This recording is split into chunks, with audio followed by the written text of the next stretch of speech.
देखता है कि रोना उसके कमरे में मौजूद है, इसलिए वह उसका नाम पुकारता है और उसे चेतावनी देता है कि अगर उसने अभी जवाब नहीं दिया तो उसे परिणाम भुगतने होंगे। वह उसकी चेतावनी को समझ जाती है और चिल्लाती है कि वह यहाँ है। वह उससे पूछती है कि उसे कैसे पता चला कि वह वहाँ थी। वह उसे अपने घोड़े की देखभाल करने का आदेश देता है। वह अपने बिस्तर पर एक घोड़ा देखकर हैरान है क्योंकि उसे ही इसे साफ करना है। वह हंसता है और उसे बताता है कि यह एक बीमार घोड़ा है और उसे अपना सर्वश्रेष्ठ करना होगा। उसके पास उसका पालन करने के अलावा कोई विकल्प नहीं है। वह जानता है कि यह थोड़ा प्रॉब्लमैटिक है और आगे जो होने वाला है वह काफी शॉकिंग होगा। असली सवाल यह था कि क्या रोना इससे निपट पाएगी। 3 दिनों के बाद काल मर जाता है और रोना उसके लिए रोती है। उसके आंसू यंग मास्टर को दुख महसूस कराते हैं। वह जानता है कि रोना काल की देखभाल करने में बहुत एफर्ट लगाती है और उसे उसके लिए थोड़ा बुरा लगता है। वह पहले से ही जानता था कि ऐसा कुछ होगा। वह उसे रोना बंद करने का आदेश देता है क्योंकि वह उसे डिस्ट्रैक्ट कर रही है। वह उसे आश्वस्त करता है और उसे चिंता न करने के लिए कहता है क्योंकि काल फिर से उसके पास लौट आएगा। वह वहां कंफ्यूज्ड खड़ी है, ये सोचकर कि क्या उसके दिमाग में कुछ गड़बड़ है। वह बस मुस्कुराता है और उसे अब उसके पीछे हटने का निर्देश देता है। वह अपनी जैकेट से स्क्रोल निकालता है। स्क्रोल पर अपना हाथ रखते हुए वह उसमें अपना माना डालता है।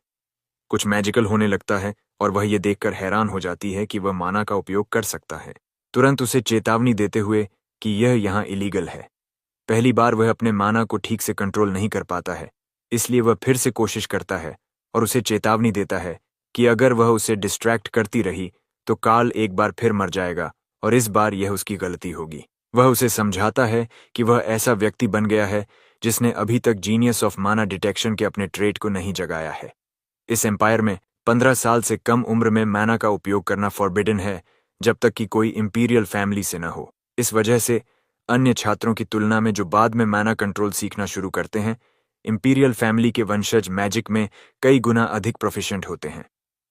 एकमात्र चीज जो वह अब भी कर सकता है वह है इस स्क्रोल में जितना माना हो सके उतना डालना। इस पल में वह अपनी हथेलियों से एक फेंट एनर्जी निकलते हुए महसूस करने लगता है। वह जानता है कि यह माना है। वह इसे इंटरेस्टिंग पाता है क्योंकि यह स्क्रोल एक one time use energy voucher है और इस बार वह कोई गलती नहीं कर सकता है। अब से वह जिस मैजिक का उपयोग करेगा वह ब्लैक मैजिक है। सिस्टम पुष्टि करता है कि skill book of the dead Necromacron प्राप्त हो गया है। सिस्टम उसे यह भी बताता है कि टारगेट काल को एक अनडेड के रूप में पुनर्जीवित किया जा सकता है। उसे सिस्टम से पढ़ा हुआ याद आता है कि इनर लुकैटिक के भीतर 2 प्रकार के प्राणी हैं जिनमें अनडेड का ट्रेट है। पहला प्रकार ब्लैक मैजिक या डार्क माना के माध्यम से जीवन में वापस लाए गए प्राणी हैं और दूसरा प्रकार वे हैं जिन्हें बिना ईगो के पुनर्जीवित किया गया है, जो स्ट्रॉन्गर बीइंग्स के रूप में रीबॉर्न हुए हैं। वह यह भी जानता है कि ऐसे प्राणी अपने मास्टर के प्रति अंधे रूप से लॉयल रहेंगे। हालांकि समस्या यह है कि केवल एक ही परिवार है जिसे कॉर्प्सेस को अनडेड के रूप में पुनर्जीवित करने के लिए जाना जाता है और वह डार्क फैमिली मरवास फैमिली है। जबकि राइनर भी एक डार्क फैमिली है, यह एक नाइट फैमिली है।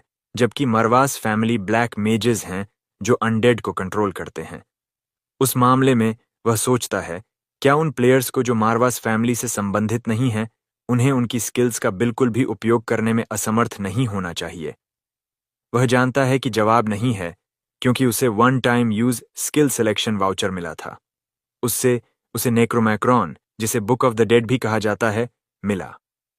रोना हैरान हो जाती है जब वह यंग मास्टर के मुंह से डार्क ब्लड बहना शुरू होता हुआ देखती है, लेकिन वह इसे थोड़ा और पुश करना चाहता है। अचानक वह देखता है कि उसका माना खत्म हो रहा है।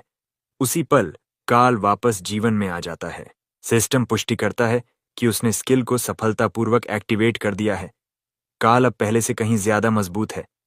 सिस्टम उसे बताता है कि उसके पेट काल को एक अनडेड के रूप में पुनर्जीवित किया गया है। वह इस स्किल को सफलतापूर्वक प्राप्त करके डिलाइटेड महसूस करता है। अब वह सिस्टम के भीतर काल की ट्रेट्स को देखता है। वह यह देखकर हैरान है कि काल पहले से कहीं ज्यादा इंप्रूव्ड है। हालांकि काल में कुछ नेगेटिव ट्रेट्स भी हैं। वह काल को बताता है कि वह अब से उसका मास्टर होगा और काल इस तरह से व्यवहार करता है जिससे पता चलता है कि वह अपने मास्टर को पूरी तरह से समझता है। रोना इमोशनल हो जाती है और यंग मास्टर को कसकर गले लगा लेती है। उसे बताती है कि उसे लगा कि उसके साथ कुछ बुरा हुआ है यह सोचकर कि वह माना का इतनी रेकलेसली उपयोग कैसे कर सकता है। वह काल को भी डांटती है, पूछती है कि वह भी इतना रेकलेस कैसे हो सकता है। वह काल पर चिल्लाती है, उसे बताती है कि उसने उसकी इतनी देखभाल की और उसे गाजर थूकने का आदेश देती है जो उसने उसे खिलाई थी। अब यंग मास्टर का ध्यान हिडन पीस पर केंद्रित हो जाता है। कुछ दिनों बाद वह रात में बाहर निकला, हाथ में मैप था और सोच रहा था कि रास्ता गेम की तरह ही है। वह राइनर फैमिली के दूसरे छिपे हुए पीस की तलाश कर रहा था। वह इसे पाने के लिए दृढ़ था। ये वो की थी जो उसकी लाइलाज बीमारी को थोड़ा कम करने में मदद करेगी। वह सोचता है कि क्या वह बहुत ज्यादा सेंसिटिव हो रहा है, लेकिन अब यह कोई गेम नहीं है, यह हकीकत है। वह एक जगह पर पहुंचता है जहां उसे एक नोटिस बोर्ड दिखता है जिस पर एक चेतावनी लिखी है कि यह मायस फॉरेस्ट है और अगर छोटे बच्चे अंदर गए तो वे खो सकते हैं और मर सकते हैं, इसलिए कृपया अंदर न जाएं। वह मन ही मन सोचता है कि वह दूसरी बार मरना नहीं चाहता। सिस्टम उसे चेतावनी देता है कि उसने मिसिंग चाइल्ड्स फॉरेस्ट में प्रवेश कर लिया है और इस जगह को पार करने में विफल होने पर उसकी मौत हो जाएगी। असलियत में मिसिंग चाइल्ड्स फॉरेस्ट राइनहेलर्स टेरिटोरी के अंदर आता है। ये एक ऐसा जंगल है जहां प्रवेश करना मना है। अंधेरे और घने कोहरे के कारण चाहे कोई रेंजर या पाथफाइंडर कितना भी कुशल क्यों न हो, उन्हें यहां रास्ता खोजने में परेशानी होती है। वह पाता है कि यह सच में इसके नाम जैसा ही है, एक ऐसी जगह जो हर किसी को बच्चे की तरह खो जाने पर मजबूर कर देती है। लेकिन वह यह भी जानता है कि इसका एक और मतलब भी है। अगर कोई बड़ा भी इस जंगल में किसी मॉन्स्टर को मारता है तो उसे कोई आर्टिफैक्ट नहीं मिलेगा। इसके अलावा अगर अंदर आने वाला कोई वयस्क है तो मॉन्स्टर्स की मुश्किल बढ़ जाती है। उसे याद आता है कि सही रास्ता खोजने की कोशिश में वह यहाँ कुछ बार मरा था। इसलिए मिसिंग चाइल्ड्स फॉरेस्ट की डिफिकल्टी रेटिंग कम से कम 2.5 स्टार है, जिसमें 5 स्टार अधिकतम है, क्योंकि यह एक ऐसा गेम है जिसकी डिफिकल्टी सबसे खराब है। उसे याद आता है कि उसे यह पता नहीं था कि कौन सी आइटम्स मिलेंगी और उसने इसे पार करने के लिए कितनी मेहनत की थी।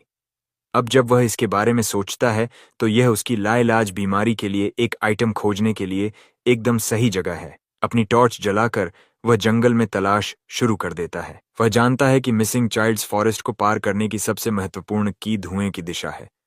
सटीक रूप से कहें तो जिस दिशा में धुआं जा रहा है उसकी विपरीत दिशा। वह जोर से चिल्लाता है, पूछता है कि वह व्यक्ति कब तक छिपने का इरादा रखता है और सुझाव देता है कि वह अब सामने आ जाए। चारों ओर देखता है, उसे कोई नहीं मिलता और वह सोचता है कि क्या वह व्यक्ति आखिर तक छिपने की योजना बना रहा है। इस समय महल में तालियां अभी भी उसके बारे में सोच रही है और उसे विश्वास नहीं हो रहा कि उसकी सुंदरता का उस पर कोई असर नहीं हुआ। वह इसे बिल्कुल भी समझ नहीं पा रही है। अचानक उसकी नौकरानी एम्मा उससे अनुरोध करती है कि वह युवा मास्टर का पीछा करना बंद कर दे। एम्मा उसे यह भी बताती है कि अगर वह ऐसा करती रही तो उसे खुद डांट पड़ेगी। तालियां उसे शांत करती है और गारंटी देती है कि वह यह सुनिश्चित करेगी कि एम्मा को परिवार से निकाला न जाए। एम्मा उसे समझाती है कि उसका यह मतलब नहीं है। एम्मा सोचती है कि युवा मिस तालिया पहले से ही इतनी प्रतिभाशाली है कि हर कोई उसका अगली मैट्रियर्च के रूप में सम्मान करेगा, और अगर केवल युवा मिस चेले आसपास न होती। वह यह भी सोचती है कि तालिया अपनी ही बहन से इतना हीन क्यों महसूस करती है और इतनी अधीर क्यों हो रही है।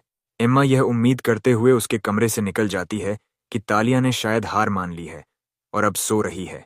हालांकि जब एम्मा उसके कमरे की जांच करती है तो तालिया पहले ही जा चुकी है।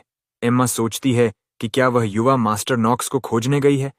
जल्दी से एम्मा महल में सभी को जगा देती है।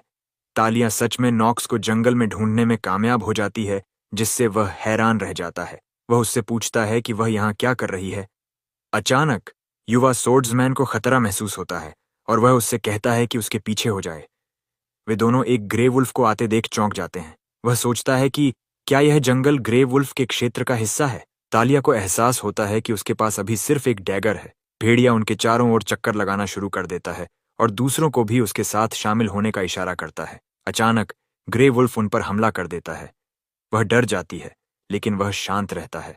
हमला करते हुए भेड़िए को देखते हुए वह आगे बढ़ता है और अपनी तलवार के एक ही वार से उसे तुरंत मार देता है। वह बहुत प्रभावित होती है और सोचती है कि हालांकि यह सिर्फ एक भेड़िया था, लेकिन उसने उसे बहुत सफाई से मार दिया। नॉक्स शांति से उसकी ओर देखता है और कहता है कि वह उससे फिर से पूछेगा कि वह यहाँ क्या कर रही है, क्योंकि उसने सोचा था कि उसके भाई ही उसका पीछा करेंगे। वह बस मुस्कुराती है और जब वह उसके हाथों में एक नाइट स्ट्रोल देखती है तो वह सोचती है कि उसके पास यह क्यों है।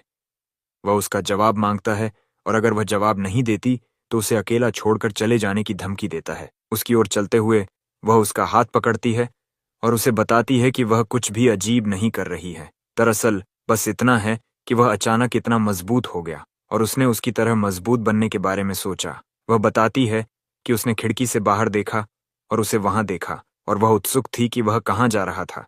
जैसा कि उसने सोचा था, उसे विश्वास था कि उसके पास किसी तरह की खास ट्रेनिंग मेथड है।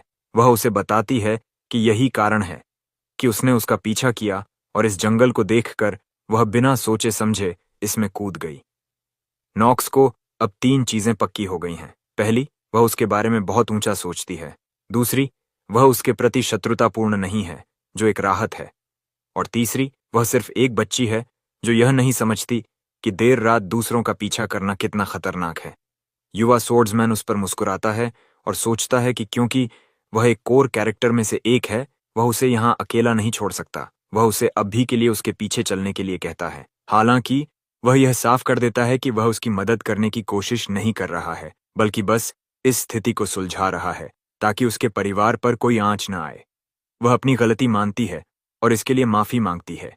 वह उम्मीद करता है कि वह शायद फिर से कुछ भी खतरनाक नहीं करेगी। वह अपनी जान बचाने के लिए उसे धन्यवाद देती है और जैसे ही वह कुछ कहने वाली होती है, वे देखते हैं कि बड़ी संख्या में भेड़िए उन्हें घूर रहे हैं। युवा मास्टर उसे उससे दूर हटने का आदेश देता है और जलती हुई टॉर्च उसे सौंप देता है। वह उसे निर्देश देता है कि उसे अपने घर के रास्ते पर जाना चाहिए। जब वह भेड़ियों पर अपनी तलवार चलाता है तो वह सोचता है कि कुछ अप्रत्याशित वेरिएबल्स हैं जिन पर उसे फिर से ध्यान देने की जरूरत है। वह जानता है कि यह जगह सिनारियो शुरू होने से पहले मौजूद है और चूंकि यह एक प्रोलॉग के भीतर का क्षेत्र है, इसलिए यहाँ कोई बॉस मॉन्स्टर्स नहीं होंगे। हालांकि एक एलीट मॉन्स्टर जो एक बॉस से एक रैंक नीचे है यहाँ दिखाई देगा और ये उस ग्रे वुल्फ का एक विकसित रूप होगा जिसे उसने अभी अभी मार डाला था, एलीट ग्रे वुल्फ। लेकिन सिर्फ ये जानना कि उसका दुश्मन कौन है, इसका मतलब ये नहीं है कि चीजें उसके लिए आसानी से चलेंगी। वह भेड़ियों पर वार करता है और उन्हें मारना शुरू कर देता है। भेड़िए उस पर लगातार हमले करते रहते हैं और वह उन्हें मारता रहता है। उसे वे शब्द याद आते हैं जो वह चॉन होने और इनर लुनाटिक खेलने के दौरान ऐसे समय में हमेशा दोहराता था। क्या वह सच में कमजोर था? तालियां उसे अनगिनत भेड़ियों को मारते हुए देखती है और सोचती है कि क्या उसने अभी तक अपनी पूरी ताकत नहीं दिखाई है, क्योंकि जब उसने अपने भाइयों से लड़ाई की थी तब उसकी तलवार टेक्निक और भी अद्भुत लग रही थी। वह यह भी सवाल करती है कि क्या उसने पहले ग्रे वुल्व्स को मारा है। इस बीच नॉक्स सोचता है कि वह अभी भी बहुत कमजोर है। एक बहुत बड़ा ग्रे वुल्फ उसके सामने आता है और वह उसे तुरंत एलीट ग्रे वुल्फ के रूप में पहचान लेता है। जल्द ही महल से बहुत से लोग उन्हें खोजने के लिए जंगल में चले जाते हैं। वे जंगल के पास उनके पैरों के निशान पाते हैं और उन्हें साफ हो जाता है कि नॉक्स और तालियां अंदर चले गए हैं। एम्मा भी खोज दल में है और उन्हें तुरंत अंदर जाने का आग्रह करती है। हालांकि रॉडवेल उसके विचार को अस्वीकार करता है और इसे मूर्खतापूर्ण कहता है। एम्मा यह जानना चाहती है कि वह अंदर क्यों नहीं जाना चाहता। रॉडवेल उसे समझाता है कि यह एक ऐसा जंगल है जिसे राइनहर भी पार नहीं कर पाया है। सिस्टम से पता चलता है कि मिसिंग चाइल्ड्स फॉरेस्ट राइनहर फैमिली के क्षेत्रों में सबसे ऊंचे स्थानों में से एक है और जबकि राइनहर फैमिली साउथ की सबसे मजबूत डार्क फैमिली के रूप में जानी जाती है, यह तथ्य कि अभी भी एक ऐसा जंगल है जिसे वे पार नहीं कर पा रहे हैं, इसका मतलब यह है कि वे अक्षम हैं। इसके अलावा यह सच्चाई कि केवल बच्चे जो वयस्क नहीं हुए हैं वे ही जंगल में प्रवेश कर सकते हैं और जंगल को केवल बच्चों द्वारा ही सफलतापूर्वक पार किया जा सकता है, अभी तक उन्हें पता नहीं चला है। हेड बटलर सोचता है कि युवा मास्टर जंगल में क्यों गया। वह नहीं सोचता कि लड़का किसी दिमाग को नियंत्रित करने वाले मॉन्स्टर द्वारा मोहित हो गया था। निशानों को देखकर वह देखता है कि नॉक्स निश्चित रूप से सावधानी से चला था। एस्टेट की सबसे मजबूत मना बैरियर से किसी के भी पार जाने का कोई निशान नहीं है, जिसका मतलब है कि युवा मास्टर ने जानबूझकर जंगल में प्रवेश किया था। वह अपने आप से मानता है कि वह गलत था और अब वह इस बात से इनकार नहीं कर सकता कि नॉक्स पहले जैसा कमजोर युवा मास्टर नहीं रहा। रॉडवेल एम्मा को बताता है कि उन दोनों के लौटने का केवल एक ही तरीका है। युवा मास्टर को अपनी समझ का उपयोग करना होगा और जंगल से बाहर निकलने का रास्ता खोजना होगा। एम्मा भावुक हो जाती है, उसकी आंखों में आंसू भर आते हैं क्योंकि वह अपनी युवा मिस को मरने का कारण खुद को मानती है। दूसरी तरफ युवा स्वॉर्ड्समैन भेड़ियों को मारता रहता है। वह तालिया को अपनी नाइफ बाहर निकालते हुए देखता है और वह सोचता है कि डरने के बावजूद भी उसने अपना ध्यान नहीं खोया है। वह उसे अनावश्यक रूप से हमला न करने की सलाह देता है क्योंकि वह घायल हो सकती है और उसे इससे दूर रहने के लिए कहता है। वह उसे अपनी ताकत बचाने और अगर उस पर हमला होता है तो भागने के लिए इसका इस्तेमाल करने का भी निर्देश देता है क्योंकि तभी वह अपने बचने की संभावना को थोड़ा बढ़ा सकती है। वह जानता है कि एक एलीट वुल्फ को मारना विशेष रूप से खतरनाक नहीं है क्योंकि इसकी रेटिंग सिर्फ 2.5 स्टार्स है। वह बस तालिया को सतर्क और अपने आसपास की चीजों पर प्रतिक्रिया करने में सक्षम रहना चाहता है। उसे देखते हुए वह देखता है कि उसने अच्छी तरह से सीखा है, भले ही वह अभी उस स्तर पर नहीं है जहां वह उस पर अपनी पीठ को कवर करने के लिए भरोसा कर सके। वह जल्दी से आवर ऑफ द जीनियस को सक्रिय करता है। उसका इरादा इस स्किल का उपयोग करके उसे एक ही वार में मारना है। जैसे ही एलीट ग्रे वुल्फ उस पर छलांग लगाता है, वह उसे तुरंत मार डालने में कामयाब हो जाता है। फिर वह देखता है कि बाकी भेड़िए रुक गए हैं, लेकिन अचानक वे फिर से उस पर एक एक करके हमला करना शुरू कर देते हैं और वह उन्हें मारता रहता है। इस बार भेड़िए इतने हिंसक और आक्रामक हैं कि तालिया उसकी सुरक्षा के लिए चिंतित हो जाती है। वह सोचती है कि भले ही नॉक्स ने उसे खतरनाक होने पर भागने के लिए कहा था, वह अब ऐसा नहीं कर सकती। इसलिए वह एक पेड़ पर चढ़ जाती है। अंत में वह उससे पूछता है कि क्या वह उसकी मदद करने की योजना बना रही है। तालिया पूछती है कि क्या वह घायल है। वह जानता है कि उससे मदद के लिए कहना बेकार है, इसलिए वह उसे यकीन दिलाता है कि वह ठीक है। फिर भी वह समझता है कि यह लापरवाही का समय नहीं है। वह इस बात से राहत महसूस करती है कि नॉक्स को चोट नहीं लगी है। वह असहज हो जाता है। यह महसूस करता है कि उसने अभी अभी उसे अपना दयनीय पक्ष दिखाया है और उसकी स्किल से होने वाला रिकॉइल पहले ही आ चुका है। वह जानता है कि यह अभी खत्म नहीं हुआ है। वह एलीट वुल्फ को आखिरकार अपने पैरों पर खड़ा होते हुए देखता है। सबसे पहले एलीट वुल्फ उसकी हर हरकत को देखते हुए उसके चारों ओर चक्कर लगाता है। फिर अचानक ये पूरी गति से नॉक्स पर हमला करता है, लेकिन एलीट वुल्फ एक अजीब टेक्निक का उपयोग करता है। सबसे पहले ये भागता है, फिर अचानक फिर से प्रकट होता है, उस पर कूदता है और उसके कंधे को घायल करके फिर से पीछे हट जाता है। दूसरी बार ये बिल्कुल उसी तरह से अपना हमला दोहराता है। युवा मास्टर सोचता है कि इसे 2.5 स्टार मॉन्स्टर होना चाहिए, लेकिन एलीट वुल्फ उससे कहीं ज्यादा चालाक है जितना उसने सोचा था। उसे एहसास होता है कि उसे अपना तरीका बदलना होगा। वह यह भी देखता है कि यह एलीट ग्रे वुल्फ गेम की तुलना में ज्यादा चालाक और धूर्त है।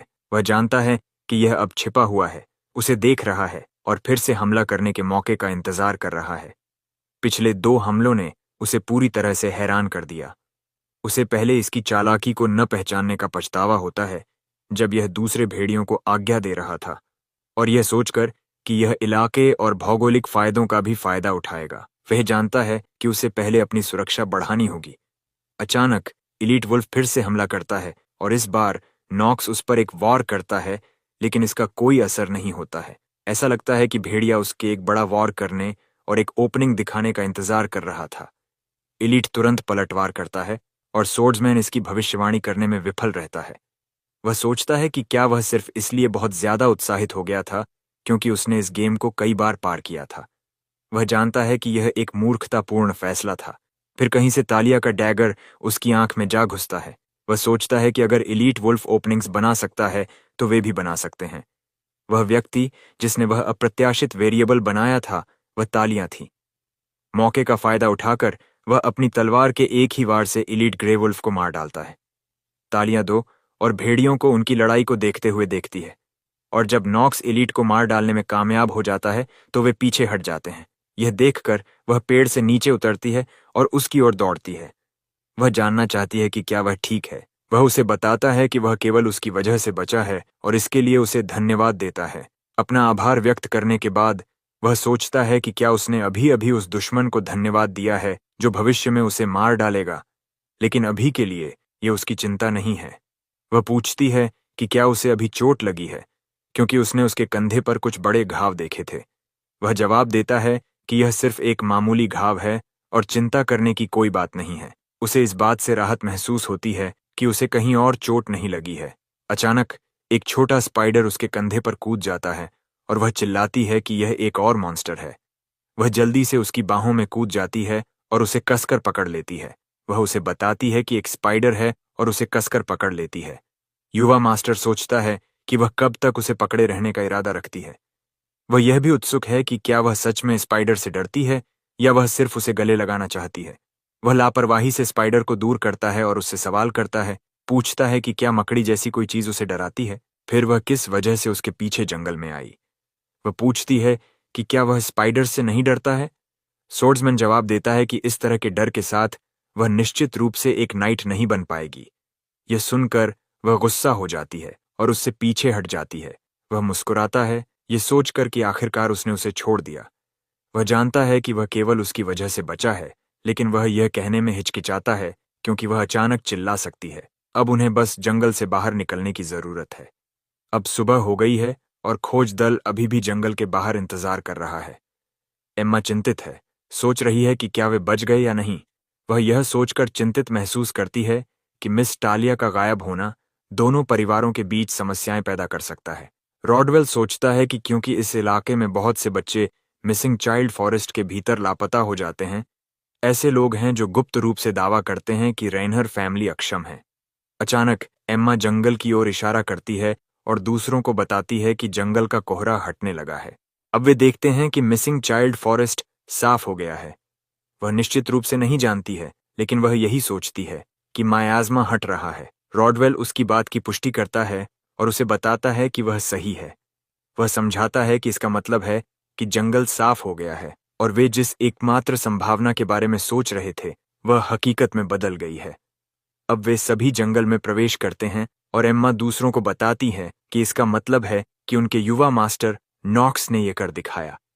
अचानक वे युवा मास्टर और तालिया को जंगल से बाहर आते हुए देखते हैं। एक नौकर टिप्पणी करता है कि यह सोचना मुश्किल है कि वह सच में जंगल को पार कर सकता है और वह ऐसे बाहर आ रहा है जैसे कुछ हुआ ही नहीं। रॉडवेल सोचता है कि वह मुस्कुराने से खुद को रोक नहीं सकता। अब उसे यकीन है कि रेनर फैमिली के भीतर वंशजों का पदानुक्रम बहुत उथल पुथल का अनुभव करने वाला है। नॉक्स खोज दल को देखता है और सोचता है कि हर कोई यहाँ क्यों इकट्ठा हुआ है। एम्मा तालिया की ओर दौड़ती है और उसे गले लगाती है, उसे बताती है कि वे उसके बारे में बहुत चिंतित थे। रॉडवेल युवा मास्टर को बताता है कि परिवार उसकी गुमशुदगी को लेकर भी चिंतित था। नॉक्स को यह विश्वास करना मुश्किल लगता है कि परिवार उस जैसे बेकार इंसान के बारे में चिंतित होगा, यह सोचकर कि यह सिर्फ इसलिए है क्योंकि उनके डार्क फैमिली की प्रतिष्ठा दांव पर है। एम्मा तालिया को स्टिल राइनर फैमिली के 7 नियमों के बारे में फिर से याद दिलाना चाहती है और उसे उसका पालन करने का आग्रह करती है। तालिया एक बार फिर से माफी मांगती है, दोहराती है कि उसे खेद है। एम्मा हंसती है और उसे बताती है कि एक नीची मेड के रूप में वह तालिया को कैसे दोष देने की हिम्मत कर सकती है, ये कहते हुए कि पेट्रियार्क उसे खुद नियमों की शिक्षा देंगे। नॉक्स सोचता है कि लगता है कि इस मेड में भी असाधारण स्टेमिना है। जब वह उसकी स्टेटस की जांच करता है तो वह देखता है कि उसकी स्टेमिना 4.5 है। एम्मा सोर्ड्समैन के पास जाती है और उनकी युवा मिस की रक्षा करने के लिए उसे धन्यवाद देती है।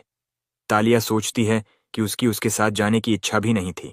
वह उसे बताता है कि उसने खुद अपनी जिम्मेदारी उठाई और उसे ज्यादा परेशान न होने की सलाह देता है। उसके बाद वे सभी महल लौट जाते हैं। युवा मास्टर अपने बेडरूम में जाता है, यह सोचकर कि अभी के लिए यह खत्म हो गया है। वह सोचता है कि रॉडवेल का नाइट्स के साथ जंगल के बाहर इंतजार करना पूरी तरह से अप्रत्याशित था। वह सोचता है कि क्या यह तालिया की वजह से था, लेकिन फिर भी उसे छिपी हुई पीस मिल गई। सिस्टम पुष्टि करता है कि उसे एक नया आर्टिफैक्ट मिला है। यह एक एक्सेसरी है जिसे ब्लैक फ्लेम रिंग कहा जाता है। सिस्टम उसे इसके बारे में पूरी जानकारी देता है। वह इसके स्पेशल इफेक्ट के बारे में पढ़ता है जिसमें कहा गया है कि जब वह इसे पहनकर किसी टारगेट को हराता है तो वह उनकी बहुत कम लाइफ फोर्स चुरा लेगा और उसे अपनी में बदल देगा। इसके अलावा टारगेट का रैंक जितना ऊंचा होगा वह उतनी ही अधिक लाइफ फोर्स चुराएगा। अब वह जानता है कि किसी और की लाइफ फोर्स चुराने में सक्षम एकमात्र आर्टिफैक्ट यह ब्लैक फ्लेम रिंग है। हालांकि वह यह भी समझता है कि इस रिंग के होने का मतलब यह नहीं है कि उसे लंबी जिंदगी मिलेगी, क्योंकि किसी की जिंदगी को असीम रूप से नहीं बढ़ाया जा सकता है। यह सोचकर कि लाइफ फोर्स की बहुत कम मात्रा ही चुराई जा सकती है, उसे एहसास होता है कि अपनी लाइलाज बीमारी को दूर करना आसान नहीं होगा। फिर भी वह मानता है कि जब तक वह संघर्ष कर सकता है और आगे बढ़ सकता है, तब तक मौत की कगार पर एक निराशाजनक जीवन जीने से कहीं बेहतर है। वह रिंग को अपनी उंगली में डालता है। अब वह निश्चित रूप से अपनी लाइफ फोर्स और माना को महसूस कर सकता है। वह रोना को थोड़ी देर के लिए अंदर आने के लिए कहता है, यह जानकर कि वह उसके कमरे के ठीक बाहर है। कुछ ही सेकंड में वह अंदर आती है और सोचती है कि क्या वह चीजों को देख सकता है। वह उसे बताता है कि शायद वह कर सकता है। यह सोच उसे डराती है और वह उससे पूछती है कि क्या वह उसका नग्न शरीर भी देख सकता है। युवा मास्टर गुस्सा हो जाता है और उस पर चिल्लाता है, यह जानने की मांग करता है कि वह क्या बात कर रही है। फिर अपनी उंगली से उसके माथे पर झटका देता है। वह उसे बताती है कि उसे दर्द हुआ और सोचती है कि उसकी उंगली का झटका सामान्य से भी ज्यादा दर्दनाक क्यों लगता है। वह उसे बकवास बंद करने के लिए कहता है और फिर से आर्म रेस्टल करने की पेशकश करता है। वह उससे पूछती है कि क्या वह इस बार फिर से जीत जाती है, क्या वह सच में उसकी सैलरी बढ़ाएगा। वह मान जाता है और उससे पूछता है कि अगर वह हार जाती है तो क्या होगा। वह अपनी सैलरी का 20% भी दांव पर लगाती है। दोनों इस शर्त पर सहमत हो जाते हैं। हालांकि इस बार वह उसे 1 सेकंड के भीतर हरा देता है। वह इस परिणाम को देखकर हैरान है। हारने के बाद वह पूछती है कि क्या वह सच में सोचता है कि एक सम्मानित परिवार के बेटे के लिए एक नौकर की पहले से ही दयनीय सैलरी को 20% कम करना उचित है। वह मुस्कुराता है और उससे सहमत होता है। कहता है कि राइनहर फैमिली के अफवाहों वाले बेकार इंसान के रूप में उसने सम्मान जैसी तुच्छ चीजों की परवाह न करने का फैसला किया है। वह उसके सामने झुकती है और अपनी माफी देती है। सिस्टम उसे बताता है कि उसकी लगातार बीमारी के प्रभाव सक्रिय हो गए हैं और उसे रिस्ट फ्रैक्चर लेवल 2 मिल गया है। वह इन नकारात्मक लक्षणों से परेशान हो जाता है। वह रोना से कहता है कि वह उसकी सैलरी नहीं काटेगा और इसके बदले में उसे जाकर उसके लिए कुछ बर्फ और एक गीला तौलिया लाना होगा। वह सोचकर चिंतित हो जाती है कि उसका युवा मास्टर ठीक नहीं लग रहा है।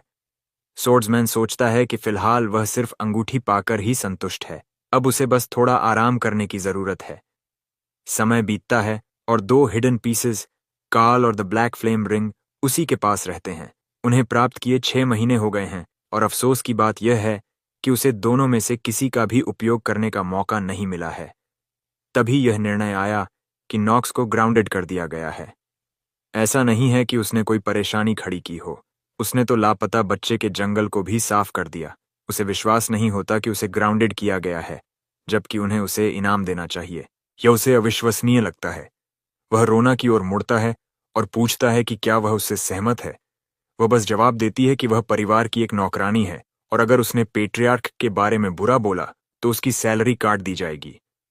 नॉक्स अपने हाथ पर कसम खाता है कि अगर उसने उसकी पसंद के अनुसार काम नहीं किया तो उसकी सैलरी काट दी जाएगी।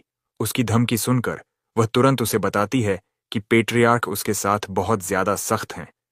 वह यह भी बताती है कि वह यह भी नहीं समझ सकता कि वह कैसा महसूस करती थी।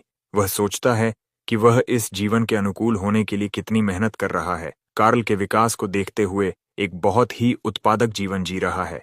हालांकि वह जानता है कि वह इस तरह से जारी नहीं रह सकता क्योंकि उसका जीवन अभी भी कम हो रहा है। सिस्टम उसे दिखाता है कि टर्मिनल इलनेस के कारण उसके पास 147 दिन का जीवन बचा है। वह सोचता है कि यह बदतमीज सिस्टम उसके जीवन में उससे भी ज्यादा रुचि रखता है। वह व्यंग्यात्मक रूप से सिस्टम को इतनी अच्छी तरह से समझाने के लिए धन्यवाद देता है। आखिरकार वह तय करता है कि वह अब और बर्दाश्त नहीं कर सकता और उसे अपने पिता के पास जाकर किसी तरह बाहर जाने की अनुमति लेनी होगी। रोना उसके दरवाजे पर दस्तक देती है और उसे बताती है कि उसने उसके लिए और नहाने का पानी गर्म कर दिया है। अचानक रॉडवेल उसके कमरे में आता है और उसे बताता है कि पेट्रियार्क ने उसे बुलाया है। उसके पिता अपने ऑफिस में बैठे नाइट ऑफ स्लॉटर और उन्होंने कैसे अनगिनत राक्षसों और दानवों को मारा इसके बारे में सोच रहे हैं। उन्हें वह समय याद आता है जब दानव हर जगह घूम रहे थे और इंसान जो नाइट ऑफ स्लॉटर के दौरान उनके बीच फंस गए थे। उन्हें याद आता है कि यह एक आपदा जैसा था। वह उम्मीद करते हैं कि एक दिन उनके बेटों में से कोई सुप्रीम ब्लैक सोर्ड सीख लेगा। फिर भी वह जानते हैं कि वह संभावनाओं पर भरोसा नहीं कर सकते। उन्हें ऐसी प्रतिभा चाहिए जो निश्चित हो, क्योंकि उनमें से एक को उन्हें मारना होगा। रॉडवेल उनके ऑफिस में आता है और उन्हें बताता है कि युवा मास्टर जल्द ही यहाँ होंगे। तेओ अपने आप में सोचता है कि नॉक्स देर से आ रहा है और रॉडवेल को उसे तुरंत अंदर भेजने के लिए कहता है। वह सोचता है कि लापता बच्चे का जंगल एक ऐसी जगह है जिसे साफ करना वह भी नहीं जानता, और यह सोचना कि नॉक्स उस जगह को साफ कर पाया उसे इनाम देना उचित होगा। तेओ अपने बेटे को बताता है कि उसने उसे उसके इनाम पर चर्चा करने के लिए बुलाया था और वह सिर्फ एक रिक्वेस्ट कर सकता है। वह सिर्फ एक रिक्वेस्ट पूरी करेगा, चाहे वह कुछ भी हो। युवा सोर्ड्समैन इसके बारे में सोचता है और सोचता है कि उसे क्या एक चीज मांगनी चाहिए। ये पहली बार है जब उसके पिता ने उससे इनाम के लिए कोई रिक्वेस्ट मांगी है। वह यह भी जानता है कि उसके पिता आम तौर पर आधिकारिक और सख्त होते हैं। उसे यह भी संदेह है कि यह एक जाल है। उसे ऐसा लगता है जैसे किसी ने उसके सिर में गोली मार दी हो या जैसे किसी ने उसे पीछे से काट दिया हो। वह अपने पिता से पूछता है कि क्या वह कुछ भी मांग सकता है। उसके पिता दोहराते हैं कि वह उसे कुछ भी देंगे और राइनहर के पैट्रियार्क के रूप में वह उसे कुछ भी देने का वादा करते हैं। ब्लैक सोर्ड के लंबे इतिहास पर कसम खाते हैं। पहले उसे नहीं लगा था कि उसके पिता गंभीर हैं, लेकिन अब उसे लगता है कि वह सही है। उसके पिता उसे समझाते हैं कि अगर उसकी रिक्वेस्ट बहुत ही बेतुकी हुई तो उसके प्रति उनका मूल्यांकन बदल जाएगा। तेओ उस पर अपना विश्वास दिखाते हैं, यह मानते हुए कि वह कुछ भी इतना मूर्खतापूर्ण नहीं करेगा। यह प्रस्ताव इतना अचानक था कि वह अपने पिता से इस पर विचार करने के लिए कुछ समय मांगता है। उसके पिता सहमत होते हैं और उसे एस्टेट छोड़ने की अनुमति भी देते हैं, लेकिन उसे चेतावनी देते हैं कि वह पहले की तरह परेशानी में न पड़े। नॉक्स आज्ञाकारी रूप से अपने पिता की बातों को स्वीकार करता है। उसके पिता उसे हमेशा यह याद रखने के लिए कहते हैं कि वह रेनहर परिवार का है। अगले दिन तालिया और उसकी नौकरानी महल छोड़ने वाली हैं। तालिया नॉक्स को अगली बार एल्डन एकेडमी में मिलने के लिए कहती है। वह कुछ नहीं कहता और कोई भावना नहीं दिखाता, लेकिन वह फिर से उससे मिलने पर जोर देती है। हेड बटलर रॉडवेल नॉक्स को बताता है कि जब कोई लेडी उससे कुछ पूछती है तो उसे जवाब देना चाहिए।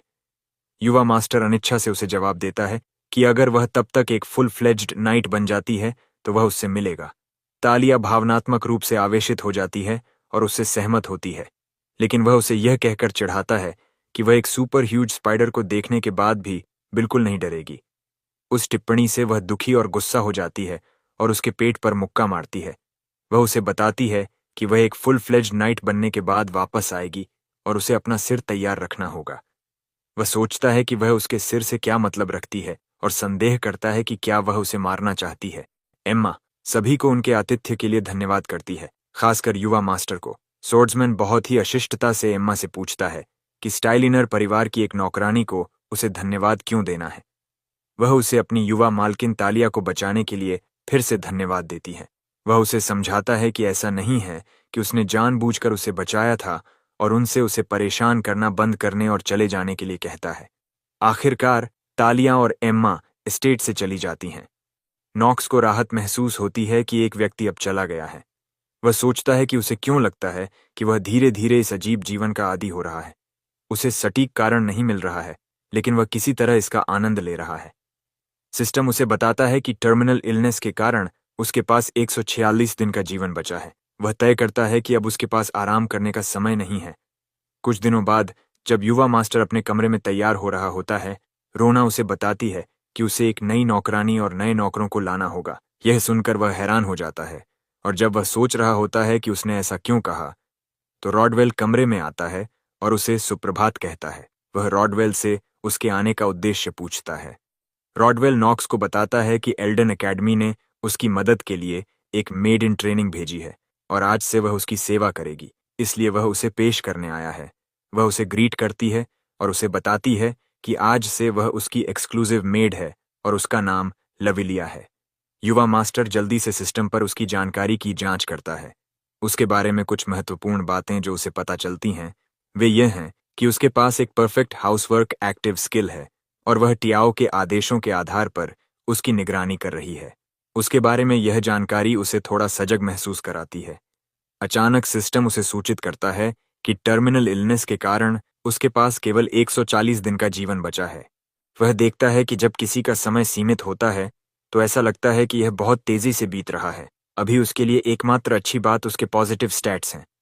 वह सोचता है कि इतनी गंभीर पेनल्टी होने के बावजूद वह वास्तव में बहुत तेजी से बढ़ रहा है। जल्द ही उसे एल्डन एकेडमी में भी एडमिशन मिल जाएगा। रोना उसे बताती है कि 2 महीने बाद वह आखिरकार एल्डेन एकेडमी में जाना शुरू करेगा और सोचती है कि क्या वह घबराया हुआ महसूस करता है। नॉक्स सवाल करता है कि क्या वह इस बात से इतनी खुश है कि वह इस जगह को छोड़कर एकेडमी जा रहा है।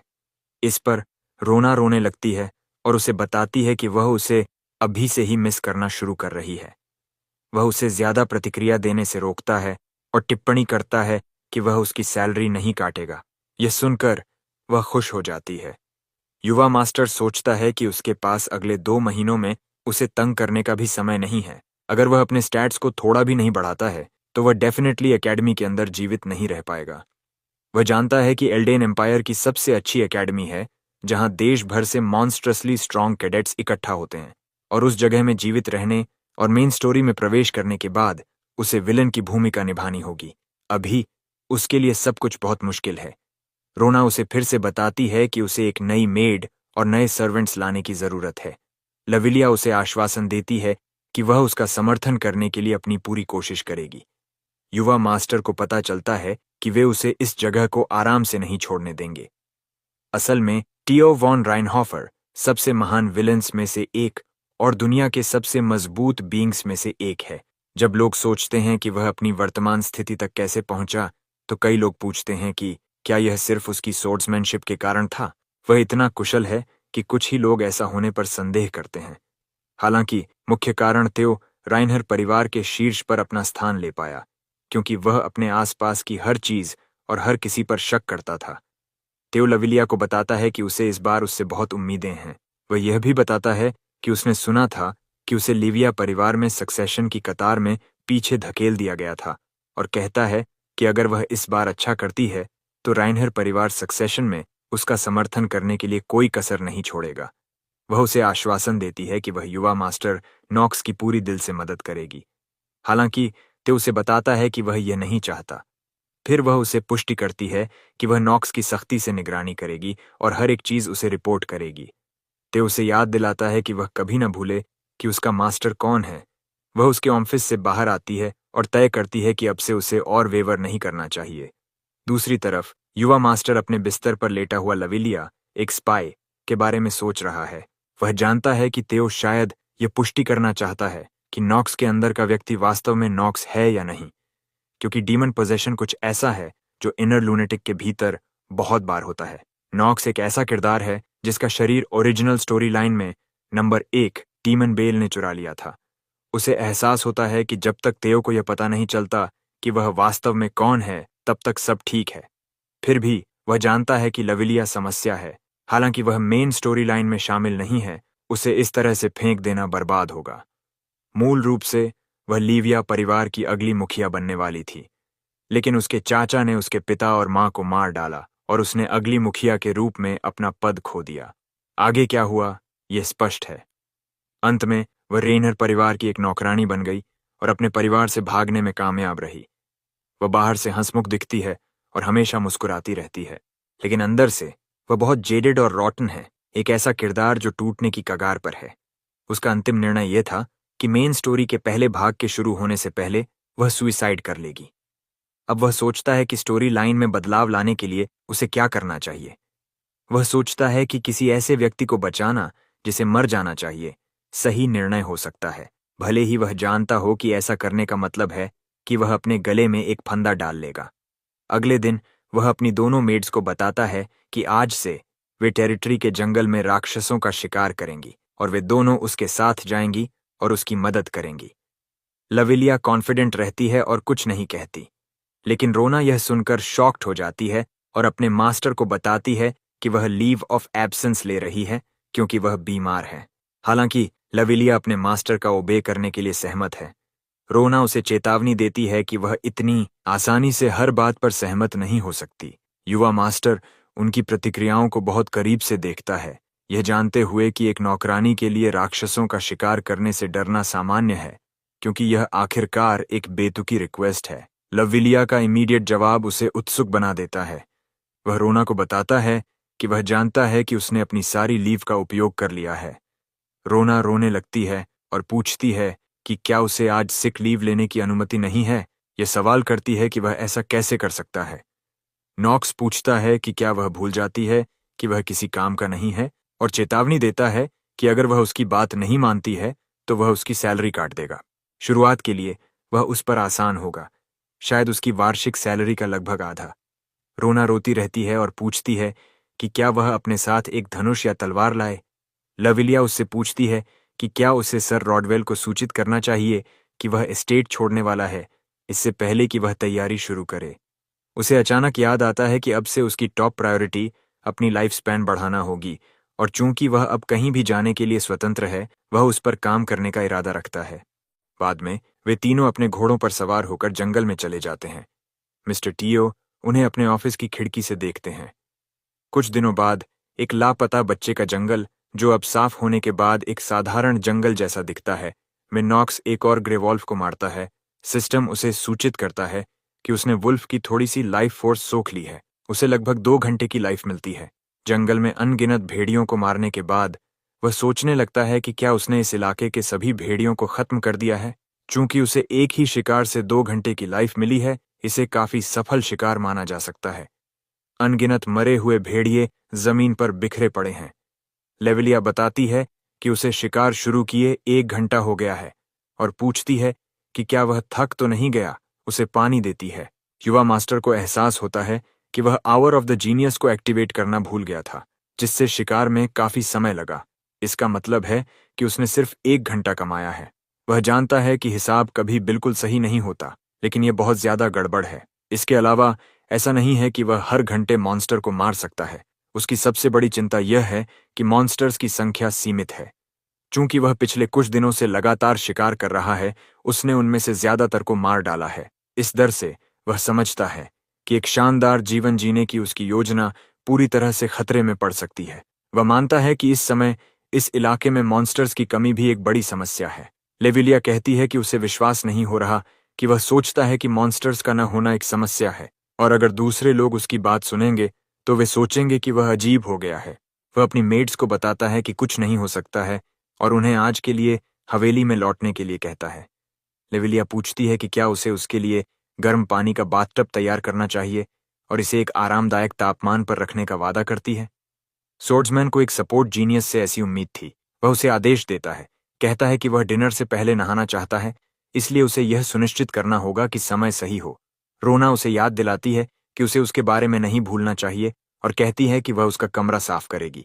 वह बस उससे कहता है कि जैसा मन करे वैसा करे। जंगल छोड़ने से पहले नॉक्स लाविलिया से कुछ पूछना चाहता है। वह पूछता है कि वह किसकी सेवा करती है। वह यह सुनकर हैरान हो जाती है। युवा मास्टर सोचता है कि सोर्ड चाहे कितनी भी सुंदर और महान क्यों न हो, अगर वह उसका उपयोग नहीं कर सकता तो वह उसे फेंकने में संकोच नहीं करेगा। वह चुप रहती है। सोर्ड्समैन टिप्पणी करता है कि उसकी चुप्पी ही उसका जवाब है। वह जल्दी से जवाब देती है कि उसने अभी तक कुछ नहीं कहा है। इससे पहले कि वह आगे कुछ कह पाती, वह उसे बताता है कि वह पहले से ही जानता है कि वह क्या कहना चाहती है, और उसे आश्वासन देता है कि उसे चिंता करने की जरूरत नहीं है, क्योंकि उसका इरादा उससे और पूछताछ करने का नहीं है। युवा मास्टर यह भी कहता है कि वह वास्तव में उसका आभारी है, कम से कम झूठ न बोलने के लिए। वह उसे बताता है कि वह जिसकी भी सेवा करे वह उसे अभी भी अपनी मानेगा। वह उसे भी अपनी मदद लेने की अनुमति देता है अगर उसे कभी जरूरत हो। वह सोचता है कि आपसी विश्वास रखने के बजाय उनके लिए बस एक दूसरे का उपयोग करना ही पर्याप्त है। आखिर उसका उसके साथ यही रिश्ता है। उस रात रोना और लाविलिया के बेडरूम में रोना पूछती है कि क्या युवा मास्टर नॉक्स बहुत ज्यादा है। वह लाविलिया से कहती है कि ट्रेनिंग के दौरान वह उनसे कहता था कि अगर वे उसके साथ नहीं दौड़ेंगे तो उसे ट्रेनिंग करने में मजा नहीं आएगा, और यह हर बार जब वे ट्रेन करते हैं तो ऐसा होता है। लाविलिया कुछ नहीं कहती और धीरे से हंसती है। वह उन अफवाहों के बारे में सोचती है जो उसने फैमिली पैलेस में अपने दिनों से अनगिनत बार सुनी हैं। अफवाहें कि युवा मास्टर नॉक्स बदल गया है। उसने मान लिया था कि वे अफवाहें शायद मनगढ़ंत हैं, क्योंकि किसी के लिए इतना ज्यादा बदलना दुर्लभ है। हालांकि उन्होंने कहा कि उसने ट्विंस को एक ही मूव में हरा दिया और एकेडमी में भाग लेने का अधिकार प्राप्त किया। वह एक ऐसा व्यक्ति भी है जिसे परिवार के भीतर अपनी स्थिति मजबूत करनी चाहिए, उससे बिल्कुल अलग, जो एक वैध उत्तराधिकारी होने के बावजूद पूरी तरह से नीचे गिर गई थी। वह सोचती है कि आज उसने उससे जो कहा उसका क्या मतलब था। उस दिन के थोड़ी देर बाद रीनहेर परिवार के भीतर एक निराधार अफवाह फैलनी शुरू हो जाती है। अफवाह का दावा है कि लाविलिया को उसके परिवार से निकाल दिया गया था और वह अब रीनहाफर परिवार की मेड बनने के लायक नहीं है। उसे एक पत्र मिलता है जिसमें उसे एक इनकॉम्पिटेंट परिवार का मुखिया कहा जाता है। जिसने अपने ही परिवार को बेच दिया, जिसमें कहा गया है कि उसे अपने पापों के लिए जवाबदेह ठहराया जाएगा और उसे डायरेक्ट लाइन डिसेंडेंट के रूप में सभी अधिकारों से वंचित कर दिया गया है। अब वह समझती है कि वह रीनहेर परिवार के भीतर लंबे समय तक नहीं रह पाएगी। यह अपेक्षित है कि रीनहेर परिवार आखिरकार शीर्ष डार्क फैमिलीज में से एक है। यह स्पष्ट है कि उसे सिर्फ एक गुड फॉर नो बेटे के लिए मेड के रूप में इस्तेमाल किया जा रहा है और एक सामान्य व्यक्ति के रूप में जिसने अपना परिवार खो दिया है, उसके पास अब उसकी सेवा करने का कोई अधिकार नहीं है। यह स्पष्ट है कि उसे जल्द ही हटा दिया जाएगा और किसी नए की सेवा करने के लिए मजबूर किया जाएगा। वह किचन में प्रवेश करती है और दूसरी मेड्स का अभिवादन करती है। हर कोई उसे देखकर हैरान हो जाता है। उनकी प्रतिक्रियाओं से ऐसा लगता है कि हर किसी ने अफवाहें सुनी हैं, लेकिन वह डिस्डेन की इन नजरों की आदी हो गई है। अचानक रोना उसका नाम पुकारती है और उसे बताती है कि वह उसे हर जगह ढूंढ रही थी। लेविया सोचती है कि क्या रोना अफवाहों के बारे में नहीं जानती, सिर्फ उसके साथ मजाक कर रही है, या वास्तव में उसे एक दोस्त मानती है। जो भी हो, उसे लगता है कि रोना अब कुछ फूलिश कर रही है। जल्द ही उसे एहसास होता है कि वह, रोना और युवा मास्टर नॉक्स सभी फूलिश चीजें कर रहे हैं और अंत इमिनेंट है। युवा मास्टर अपने कमरे के अंदर बैठे हैं, न केवल लाविलिया के बारे में सोच रहे हैं बल्कि टीओ के बारे में भी सोच रहे हैं, जिसे शायद पत्र भी मिला था। वह जानता है कि उसके पिता पर लगाए गए सभी अपराध मनगढ़ंत थे। हालांकि वह यह भी जानता है कि वह उसकी मदद करने में असमर्थ है, क्योंकि यह अनुमान लगाने का कोई तरीका नहीं है कि सिर्फ उसकी मदद करने से क्या बटरफ्लाई इफेक्ट होगा। वे फिर से जंगल में जाते हैं और वह वहां के मॉन्स्टर्स को मारना जारी रखता है। लाविलिया रोना की ओर मुड़ती है और पूछती है कि क्या उसे नहीं लगता कि युवा मास्टर आज थोड़े हार्श लग रहे हैं। रोना जवाब देती है कि वह पहले थोड़ा और मर्सीफुल हुआ करता था, लेकिन आज वह एंग्री है। लेविलिया को इस बदलाव के बारे में अनईजीनेस महसूस होती है। ऐसा लगता है कि नॉक्स किसी चीज का इंतजार कर रहा है और वह सोचता है कि क्या अब उसके प्रकट होने का समय आ गया है या वह आज भी नहीं आएगा। वह जानता है कि लापता बच्चे के जंगल में एक मॉन्स्टर है जो रैंडमली प्रकट होता है जब केवल लगभग 20% मॉन्स्टर बचे होते हैं, और इसे हिडन बॉस मॉन्स्टर कहा जाता है। नॉक्स उसे मारने के बारे में सोचता है क्योंकि उसका मानना है कि इससे उसे अपने स्टैट्स बढ़ाने में मदद मिलेगी, लेकिन वह संदेह में रहता है, सोचता है कि यह काम नहीं करेगा। अचानक वह जंगल में कुछ हरकत देखता है। इसकी गति पूरी तरह से एक अलग लेवल पर है। वह मानता है कि हिडन बॉस ऐसा ही होता है, लेकिन फिर वह यह देखकर शॉक्ड हो जाता है कि यह एक एलीट किंग वॉस्प है। यह साइट युवा मास्टर को डरा देती है क्योंकि वह जानता है कि यह एक ट्रबलसम है, लेकिन यह उस लेवल का नहीं है कि वह उसे मार नहीं सकता। अचानक लेविलिया नॉक्स और वॉस्प के बीच कूदती है और वॉस्प उसे डंक मार देती है। सोर्ड्समैन जानता है कि उसकी मदद के बिना भी वह एक ऐसा हमला था जिसे वह या तो डॉज कर सकता था या ब्लॉक कर सकता था। इसलिए वह अंदर से सवाल करता है कि उसने उसे बचाने का विकल्प क्यों चुना। वह सोचता है कि कितने लोग ऐसे मॉन्स्टर की ओर दौड़ने में सक्षम होंगे जो इतनी अचानक दिखाई दिया। वह उसे बचाने के लिए इस स्थिति का उपयोग करने का फैसला करता है। वह जल्दी से आवर ऑफ द जीनियस को एक्टिवेट करता है। लाविलिया को अपनी माँ की बात याद आती है कि उनकी बेटी हमेशा गिरती रहती है और ऐसा कोई दिन नहीं रहा जब उसके घुटनों पर लगे घाव पूरी तरह से ठीक हो गए हों। यही उसके माता पिता हमेशा कहते थे कि उसके घाव कभी पूरी तरह से ठीक नहीं होते। हालांकि यह सिर्फ उसके घुटने के घावों पर लागू नहीं होता, बल्कि उसके दिल के घावों पर भी लागू होता है। वह सोचती है कि क्या वे उस समय उसके बारे में भविष्यवाणी कर रहे थे। उसे वह समय भी याद आता है जब नॉक्स ने उससे पूछा था कि वह किसकी सेवा करती है और उसने जवाब नहीं दिया था, और वह अपने माता पिता की हत्या और इस सवाल के बारे में सोचती है कि उसे किसकी सेवा करनी चाहिए। नॉक्स ने उस दिन उसे जो कुछ भी कहा था वह सब उसके दिमाग में वापस आ जाता है। मॉन्स्टर को मारने के बाद नॉक्स और रोना उसकी ओर दौड़ते हैं। सिस्टम मॉन्स्टर की हार की पुष्टि करता है और उसे मिलने वाले रिवॉर्ड्स का विवरण देता है। लाविलिया बुरी तरह से घायल है और युवा मास्टर उसे कहता है कि रुकी रहे और कहता है कि सब खत्म हो गया है और वह उसे वापस ले जाएगा। अब उसके दिमाग में लाविलिया जानती है कि वह उससे झूठ बोल रहा है और वह सोचती है कि क्या जो कोई सिर्फ उसका उपयोग करने की कोशिश कर रहा है उसकी अभिव्यक्ति ऐसी होगी। वह यह भी सोचती है कि उसकी आवाज में थोड़ी कंपन और गुस्सा क्यों है। वापस पैलेस में टीओ कहता है कि यह वास्तव में ट्रबलिंग है। पत्र पढ़ने के बाद रोडवेल उसे सूचित करता है कि उनकी जांच के आधार पर पत्र की सामग्री सच है। लेविया परिवार ने मिस लेविलिया को पूरी तरह से अलग करने का फैसला किया है। मिस्टर टीओ सोचते हैं कि वह उसे यहाँ इसलिए लाए थे ताकि लेविया परिवार को अपने कब्जे में ले सकें, और चूंकि उन्होंने अपने पिछले घर के मुखिया को खो दिया है और वे एक अनस्टेबल स्थिति में हैं, उन्होंने सोचा था कि यह उन्हें अपने कब्जे में लेने का सही मौका होगा। उदाहरण के लिए, अगर परिवार के भीतर की स्थिति इतनी अनस्टेबल है कि परिवार में उत्तराधिकारी की स्थिति शेकी होगी, तो रीनहेर की भागीदारी के साथ वे उन्हें किसी तरह सबमिशन में लाने में सक्षम होंगे। लेकिन अगर उसे उसके परिवार से निकाल दिया जाता है तो क्या होगा? क्योंकि पत्र में लिखा है कि उसे डायरेक्ट लाइन डिसेंडेंट के रूप में उसके किसी भी अधिकार से वंचित कर दिया गया है। वह जानता है कि कोई भी योजना शुरू होने से पहले यह सब कुछ बदल देता है। वह रोडवेल से कहता है कि अब इसका कुछ नहीं हो सकता है और उससे पूछता है कि वे उसके साथ क्या करें। रोडवेल सलाह देता है कि जबकि यह रिग्रेटफुल है, अगर वे युवा मास्टर के साथ एक ऐसी मेड को रखते हैं जो किसी भी परिवार से नहीं है, तो उन्हें एल्डन एकेडमी के भीतर नीचा देखा जाएगा और उन्हें अपने हिस्से पर चुपचाप इससे निपटना चाहिए। टीओ उससे सहमत होता है और पुष्टि करता है कि उसके भी ऐसे ही विचार थे। अचानक एक नौकर ऑफिस में प्रवेश करता है और रोडवेल उससे पूछता है कि वह बिना अनुमति के क्यों अंदर आ रहा है। नौकर माफी मांगता है और उन्हें सूचित करता है कि युवा मास्टर नॉक्स एक मेड को वापस ले आए थे जो उसके शिकार के दौरान घायल हो गई थी, और मेड को जहर दे दिया गया है और वह एक बहुत ही क्रिटिकल स्टेट में है। वह उन्हें यह भी बताता है कि नॉक्स ने बिना अनुमति के एक बहुत ही महंगा एंटीडोट का इस्तेमाल किया है, इसलिए वह उसे इसकी रिपोर्ट करने के लिए यहाँ है। रोडवेल पूछता है कि क्या नॉक्स ने मानरे प्यूरिफाइंग पोशन का इस्तेमाल किया। नौकर पोशन की पुष्टि करता है। टीओ सोचता है कि क्या वह इतनी जल्दी मेड से अटैच्ड हो गया। वह वरीड महसूस करता है क्योंकि कोई नहीं जानता कि इस तरह की पर्सनल फीलिंग्स से क्या रिजल्ट निकल सकता है।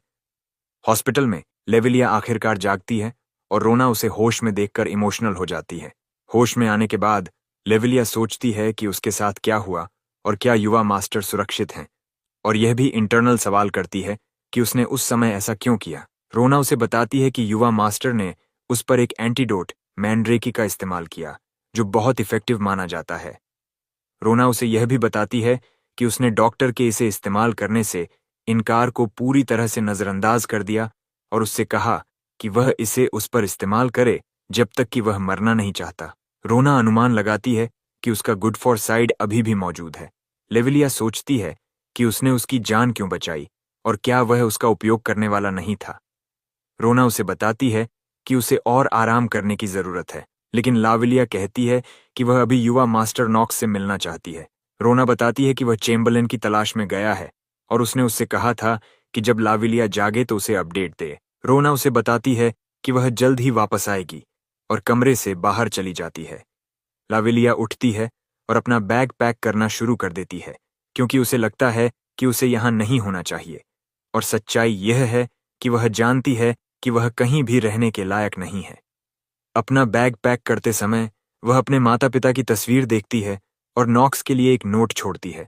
उस नोट में वह युवा मास्टर को लिखती है कि उसने सुना है कि उसने उसके लिए एक पोशन का इस्तेमाल किया और उसे लगता है कि यह पेंडेंट उस पोशन की लागत का भुगतान करने में सक्षम होना चाहिए जिसमें कुछ एक्सेस पैसा भी हो। वह लेटर के ऊपर एक सोने का पेंडेंट रखती है। जैसे ही वह अपने कमरे से दूर जाती है, नॉक्स उसे रास्ते में रोकता है और पूछता है कि वह कहाँ जा रही है। युवा मास्टर नॉक्स उस समय को याद करता है जब वह घायल लेविलिया को पैलेस हॉस्पिटल ले आया था और डॉक्टर से बहस कर रहा था जिसमें कहा गया था कि कोई मर रहा है, जबकि डॉक्टर सिर्फ इस बात की परवाह कर रहा था कि वह दवा कितनी प्रेशियस थी। डॉक्टर परिवार के मुखिया से अनुमति मांगता है।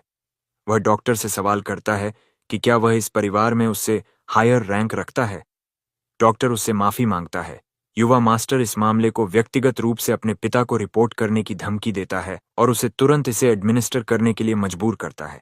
आखिरकार डॉक्टर इसका पालन करता है। रोना पूछती है कि क्या उसकी दोस्त अब ठीक हो जाएगी। वह उसे सूचित करता है कि चूंकि जहर न्यूट्रलाइज्ड हो गया है, वह ठीक हो जाएगी।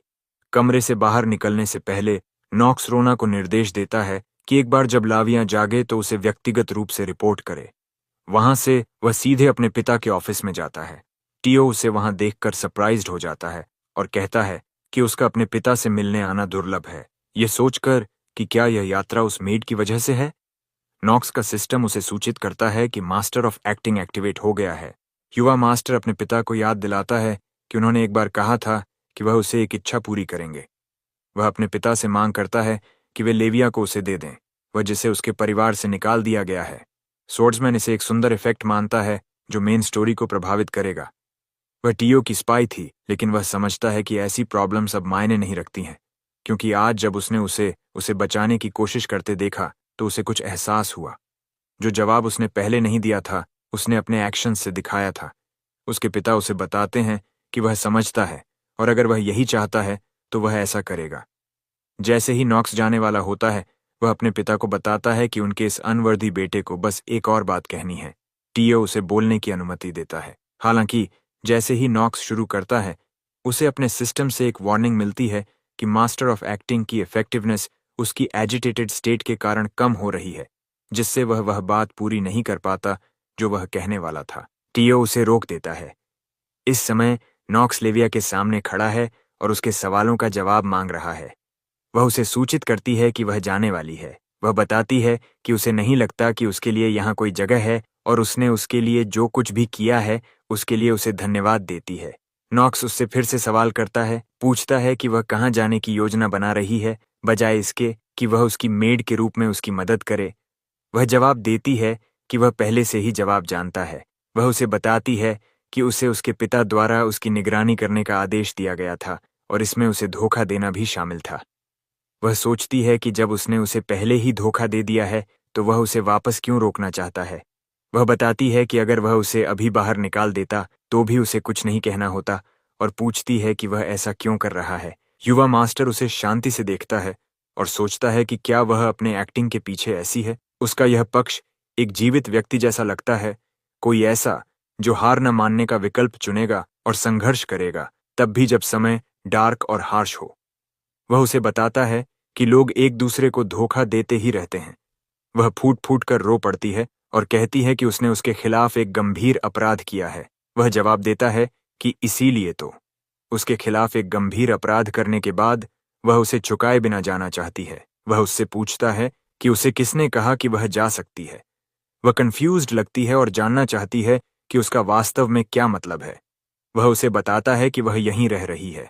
उसे इस बात की परवाह नहीं है कि उसके पिता क्या सोचते हैं, क्योंकि उसे उसके लेविया परिवार के नाम की जरूरत नहीं है। उसे उसकी टैलेंट्स की जरूरत है, और इसलिए वह चाहता है कि वह उसके साइड में उसकी मदद करे जब तक कि वह उसे धोखा देने के अपराध का पेबैक नहीं करती। वह रुकने के लिए सहमत हो जाती है और उसे बताती है कि वह अंत तक उसके साथ रहेगी और उसकी मदद करेगी। उसे याद आता है कि उसने पहले उससे यह पूछा था कि वह किसकी सेवा करती है।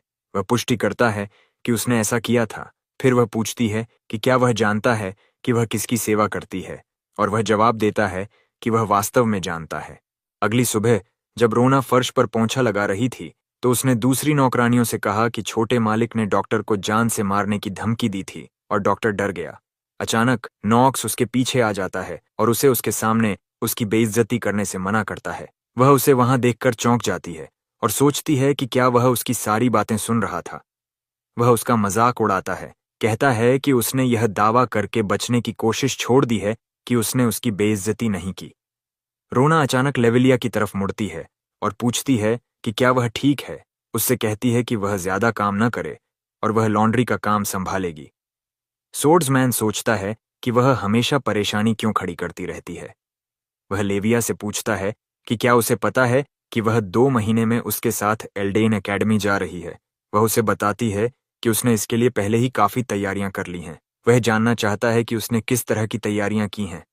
वह बताती है कि उसने उसे जरूरी टूल्स, किताबें, दवाइयां, इमरजेंसी का सामान, कपड़े और बाहरी ट्रिप्स के लिए एक कैडेट यूनिफॉर्म तैयार करके दिए हैं। वह देखता है कि अब वह उसके सामने खुद को मुस्कुराने के लिए मजबूर नहीं करती। इसका कारण यह है कि पिछली बार उसने तय किया कि वह एक्टिंग करके थक गई है, और उसने खुद से मान लिया कि वह इसमें अच्छी नहीं है। छोटे मालिक को पता है कि वह उसके इस तरह से रहने पर ज्यादा कंफर्टेबल फील करता है, क्योंकि उन्हें एक दूसरे की अनावश्यक तारीफें नहीं करनी पड़ती हैं या बेकार की छोटी मोटी बातें नहीं करनी पड़ती हैं। लेकिन जब वे एक कोने में धकेल दिए जाते हैं, तब भी जब उनकी पीठ एक दूसरे की तरफ होती है तो वे एक दूसरे को धोखा नहीं देंगे, और उसके लिए उसके साथ उसका रिश्ता इतना ही काफी है। लेविलिया उसके स्टडी में आती है और पूछती है कि क्या वह सच में ठीक है। वह यह भी बताती है कि हाल ही में उसके बारे में कुछ नेगेटिव अफवाहें फैल रही हैं। छोटे मालिक को इन अफवाहों के बारे में जानने की जिज्ञासा होती है। वह सोचता है कि कहीं यह पहले